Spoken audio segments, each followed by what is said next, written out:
So this is your shop.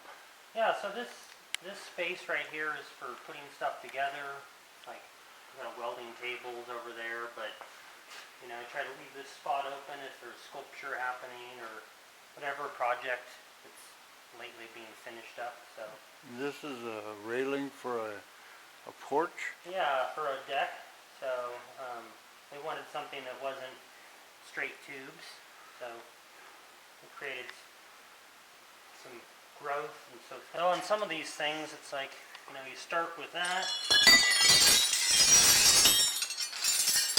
and we've got some branches, we've got some different scrolls, and we organize them, put the branches on the organize, and then from there you can come out and build the project that's being worked on. Okay. So with the, you know, everyone knows about anvils, kind of the heart of the shop. So everything in this little area is centered around the anvil. You got the forges. You can do local heat with coal forge, long big heats, and you've got like kind of an old-fashioned fly press, which is not as great as a hydraulic press, but it's really quick. You can use it like you have a hammer and you can press things, make dies and make shapes with that. And you're close to the heat. And you've got like your vices for bending. And you got post vice are really important for the blacksmith shop because the spring is independent of the jaws, so with the machinist vise you're not supposed to bang on them, but with these they're made to bang on because all the pressure goes down and doesn't damage the spring. So that's like, people often ask me, I want to get some blacksmithing tools, and it's like, these are great. Between that and the anvil you can do a lot of stuff because you can beat on stuff and pound it over. Yeah, and this is where a lot of people grew up, you know, in the last generation using coal. And I mean, coal is really great for metalworking. It gets it really hot. So you can pull pieces out and forge weld them. If you want to make Damascus steel, you know, you have to use coal. I mean, you can use gas, but it's really great, local, lots of heat. And then this is like an air version of the old little giant hammers. So this helps like draw out metal, stretching it, flattening it, to put different dies on. So. And you want to tell me about this door?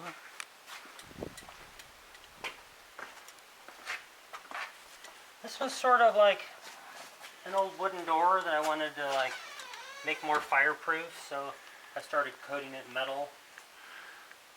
Kind of did a brass plate there and just sort of a fun collage, you know, nail on little things. Sort of like, kind of like what you do with paper when you're a kid, but with pieces of sheet metal. And this is another extension of your shop? Yeah.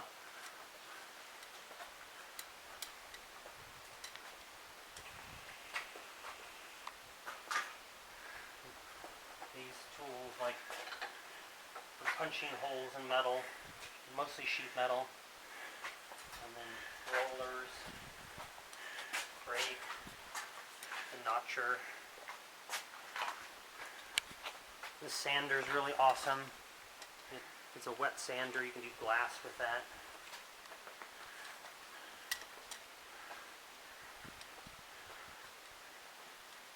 And this monster? Yeah, this is Romeo. And Romeo has a big blade that slices metal. You can do 3/8 by 4. A lot of metal shops have these. A lot of them gone to hydraulic, but this machine was really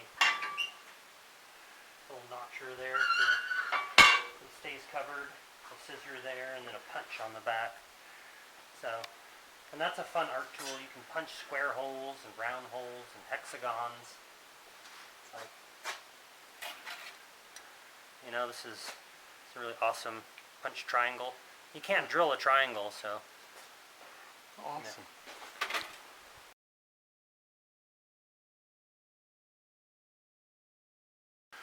you want to introduce me to your bride? This is Madelyn. Hi, I'm Madelyn. I'm Scott's wife. I work with Scott here in our studio in Mariposa, and I've been recently just getting more comfortable and more familiar with what's going on here after spending a lot of time with my two children. My daughter was at home with school last year, so I am now back at it and really excited about getting to know these old machines again, and just being here with Scott. So while we're talking about young people, do you have any suggestions about how young people can find themselves in Mariposa? We have some limited opportunities here. Yes, like I said, I have two teenagers, one young adult, and I would just say we're talking about being curious, making sure you continue on with the thing that you're passionate about, whatever that is, but also don't take anything for granted. For example, how things work. Try to figure it out for yourself. Right, it's just like there was this guy who set off to make a toaster from scratch that I heard about, and he didn't take anything for granted. He made his own sheet metal. He drew out the wire. He made all the electrical components from scratch.